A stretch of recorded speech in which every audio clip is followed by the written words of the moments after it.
I don't know what to do anymore. My life has been turned upside down in the last 72 hours. My family's life has been turned upside down. It's plunged into chaos. My wife is missing, and I'm afraid she'll never come back.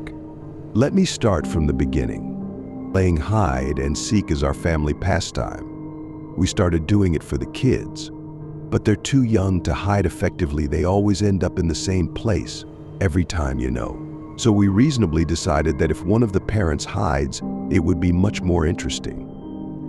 I hid from my wife and kids, just standing completely still in the corner of the dark room. You wouldn't believe how our brains are programmed to notice moving objects. My wife, on the other hand, is a bit more inventive, but she never came up with anything particularly complex. Kids don't really like to wait. So on Tuesday evening after work, we decided to play.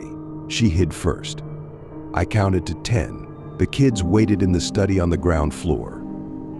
"I'm coming to find you." The kids rushed into the hallway like wild dogs. I followed them slowly, trying to figure out where Jessie was hiding. My hobby is to figure out which room she's hiding in and gently guide the kids so the fun doesn't end too quickly or drag on. I entered the living room and immediately noticed her crouching behind the couch, even a bit of her elbow sticking out from behind the back. The kids ran past, too engrossed in checking the kitchen. Well, let's wait until they come back. And here they came in, circled around the couch. I was already prepared for their enthusiastic screams. But no, silence. Perplexed, I approached the couch. Jessie wasn't there. Hey, maybe I just saw a tag or something like that. Or maybe she changed hiding spots. Not the first time, by the way. I've told you she's more inventive in hiding than I am. So we moved on. Checked all the usual spots under the shelves in the garage, behind the kitchen door, even in the lower kitchen cabinets. She was nowhere to be found. But what if she went upstairs? I didn't hear footsteps in the hallway, but this woman can sneak around like a cat. And I led the kids with me through the corridors, singing to them. "Jessie, we're going to find you. Caught you." The door to our bedroom was open, and under the covers lay a figure shaped like Jessie. "Let's check Mom and Dad's bedroom." The kids stomped like a pair of elephants, rushing after me. Without taking my eyes off the bed, I felt for the switch, turned on the light, and then grabbed the edge of the blanket and pulled it off. My heart skipped a beat. The bed was empty. In confusion, I stared at the sheets. Could it be that the bedding was just crumpled strangely? But I could have sworn there was a person lying there. The rough outlines of a figure in the fetal position, the back bent, legs drawn up to the chest. Slowly, I backed out of the bedroom. We went downstairs. "Jess, we give up." "Come out." Silence. Sometimes I think how good it is to be a child. They lost interest almost instantly and went to play with their cars. I was about to call my wife again when suddenly I noticed that the chain on the door to the basement was removed. Hey, didn't I? I approached the door. My heart suddenly pounded in my chest. She's standing there on the other side, waiting, wanting to jump out of the darkness and give me a heart attack. That wicked girl has already pulled off such stunts. Taking a deep breath, I opened the door. No one. A gust of humid air hit me in the face. I turned on the light. Jess. Silence. "The kids aren't playing anymore," I shouted downstairs. "And don't hide here anyway, you know the stairs are rickety." And again, silence. I was about to close the door when I noticed something out of the corner of my eye. Locks of black hair, peeking out from the gap between the steps about halfway down. She's under the stairs. I stepped down as if nothing had happened. The wood creaked protestingly. The hair sparkled in the dim yellow light. I took another step and continued to descend carefully, trying not to step on her hair until I reached the concrete floor. Suddenly I turned around. Aha! There was nothing under the stairs. That's when I got scared. Jess, this isn't funny. Stop playing with me. Footsteps sounded behind me. I turned around. The light bulb on the ceiling illuminated only half of the basement. In the depths, where the shelves for things stood, darkness reigned. But I squinted, stared. In the pitch darkness, behind the stack of boxes, in the corner, she seemed to be standing there. You know, I only noticed her out of the corner of my eye. Like faint stars in the sky, you see them only if you don't look directly. So I stood there, staring at the box, and realized I saw her pale calves glowing in the darkness, and heard her breathing. I see you, my voice trembled traitorously. You're acting strangely, why? The kids aren't even playing anymore, so come out, please. Somewhere deep inside, I understood that something was wrong, something terribly wrong, and I was terrified. I'm going back upstairs. Come when you're ready. I headed for the stairs. Halfway up, the light bulb flickered and went out. Pitch darkness engulfed me from all sides. I reached out, groping blindly in the darkness. My fingers only grasped air. I desperately tried to find something, until I found it. My fingers snagged on something. Hair. With a scream, I pulled my hand away. Blindly, I ran into the darkness. Something slid toward me. I pushed it away with a dull sound, not stopping. The edge of the railing hit me in the chest, knocking the breath out of me. Gasping for air, I blindly groped for the stairs and ran up them, locked the basement door, and rushed to the kids. They were playing as if nothing had happened. But hugging them that day, I couldn't shake one thought from my head. Those hairs I felt. They were above my eye level, about 2 meters off the ground. Jessie is only 1.5 meters tall. The police searched the entire house. My wife isn't here. They searched the backyard, drove around the streets for 5 kilometers in all directions. Nothing. She seems to have vanished into thin air. Except, last night, rolling over to the other side in bed, I swear, I touched something warm.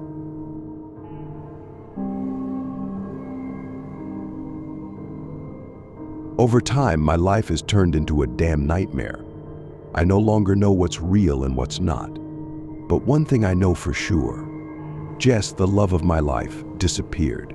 When the hide-and-seek game turned into a tragedy, I did everything I could to find her. I plastered flyers on poles like a man possessed, called friends and relatives, people she could have run to, even though her car was still parked in the driveway. Even though I knew for sure she was somewhere in the house. I just desperately tried to believe it was a typical missing person case, but it only got worse. On the morning of the 7th day, I opened the closet in the bedroom. As I scanned the row of hangers looking for Jess's purple shirt, I noticed something out of the corner of my eye. Something beige peeking out from under the sleeve of Jess's flannel shirt. Something resembling a finger. Every muscle in my body tensed up. My heart pounded furiously. I stared at the spot just in time to catch a hint of movement in the limp sleeve. As if something was there, as if something was creeping, crawling deeper into the shirt. Without hesitation, I plunged my hands into the clothes, shifted hangers back and forth. Nothing. Empty. Again empty. Unable to hold back anymore, I started tearing shirts off the hangers and throwing them on the floor. All of them. Until a pile of clothes grew on the carpet. Of course, there was no one in the closet. And that's how I stood there, breathing heavily, feeling like I was losing my mind. It must have been my imagination. Yes, definitely. But every time I closed my eyes, I saw something pulling into the sleeve. I saw movement, and it sent chills down my spine. For several days, I managed to keep myself together. Routine helped sleep, eat, work, pick up the kids from daycare, play with them, sleep again. I focused on comforting them. I told them everything would be okay. It was hard to answer their endless questions. Where's Mom? When is Mom coming back? But I did what I could. The three of us ended up in this boat together. At least we had each other. And then it got worse. I was sitting in front of the TV one evening, got up to pour myself another drink, and saw something by the wall on the staircase. On the second step, a small black spot that definitely shouldn't have been there. Slowly I approached. The voices from the TV receded, leaving me floating in silence, like an astronaut. Did the kids drop a sock or something? Food? A toy? I froze, because I recognized it. The shiny black satin, the curve of a bow, Jess's shoe. Now I even saw a sliver of flesh, and a shadow stretching across the floor. She was standing on the staircase. Jess, I whispered barely audibly. No answer. I stepped closer, never taking my eyes off the shoe. From the sliver of pale flesh, the top of the foot rising above the curved edge. I grabbed onto the wall to keep my balance, then as quickly as I could, I darted into the corridor. Empty. There was no one on the staircase. I backed away. My head was spinning. Did I imagine it again? I've already had 3 shots, but no matter how much I tried to convince myself, I knew for sure that I didn't imagine it, just like I knew I felt Jess's hair in the darkness. I wasn't going crazy, or at least I didn't think so, although if I were, I'd be the last to know. In the end, I just pushed that incident out of my mind, because I had to. I had to keep it together for Ava and Henry. They already lost their mom. I couldn't deprive them of their dad. And I focused again on my routines, helping them, comforting them, loving them. And 2 weeks ago, that night happened. "Daddy, I'm scared," Ava mumbled, entering my room. It was almost 11 o'clock. She should have been asleep long ago. I mentally cursed, imagining what tomorrow would be like when I start waking her up for daycare. "What are you afraid of, sunshine? I have a monster under my bed." My heart almost stopped. Usually parents aren't scared by these words. Kids always think there's a monster under the bed. It's normal, almost a cliche. But this situation with Jess, it was terrifying. "It's okay, sweetheart," I forced a smile. "I'll check right now." Together we headed to her room. Blood thudded loudly in my ears. I hesitated at the door. You go to your brother's room for now, okay? And I'll check." Ava ran off. I was alone. At first, everything seemed fine. I could see most of the room in the dim light of the mermaid-shaped nightlight by my daughter's bed. But the space under the bed was as black as pitch. I swallowed nervously. Slowly, I got down on all fours. The darkness under the bed seemed impenetrable. But lowering my head to the floor, I saw the other side as usual. Saw piles of toys scattered haphazardly, saw the bottom of the unicorn poster, fuzzy purple rug. Feeling relieved, I began to rise, and froze, because there was something else there, black hair dangling from the edge of the bed. I froze. The black strands seemed to double before my eyes.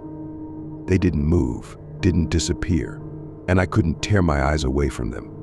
Jess, lying on the bed, the air rushed into my lungs with a wheeze. My head spun. Slowly, holding my breath, I rose, carefully peeked over the edge of the mattress. First, I saw the blanket, then Ava's pillow, then, oh, for heaven's sake, Ava's doll Anna from Frozen lay on the edge of the bed. Her hair looked almost black in the dim light. I grabbed the silly doll and threw it onto the pillow, shook the blanket, smoothed it out. Damn kids, they'll give me a heart attack, honest. "Ava." "Hey," I shouted, turning towards the door. "There's no one in your room." The words caught in my throat, in the ventilation, near the floor. In the darkness between the metal slats, 2 eyes gleamed. Usually in such situations people scream, run away. But I had enough. This creature, whatever it was, had played with me enough, tortured me enough. "Hey you," my voice echoed off the metal. "Come here." "What have you done with Jess?" There were dull slaps. It crawled deeper into the house. And then, silence. I gasped for air spasmodically, slowly stood up, my heart pounding somewhere in my throat, stepped into the corridor. And then I heard screams. The fear that pierced me when eyes gleamed in the ventilation was nothing compared to the horror of the children's screams. In panic, I dashed down the corridor. Ava, Henry. Henry's room door was open. Ava cowered next to her just awakened brother. They both stared past me, at the shadows behind the bedroom doors. With one swift motion, I closed the door, just in time to see a strand of black hair vanish into the ventilation. "Get up.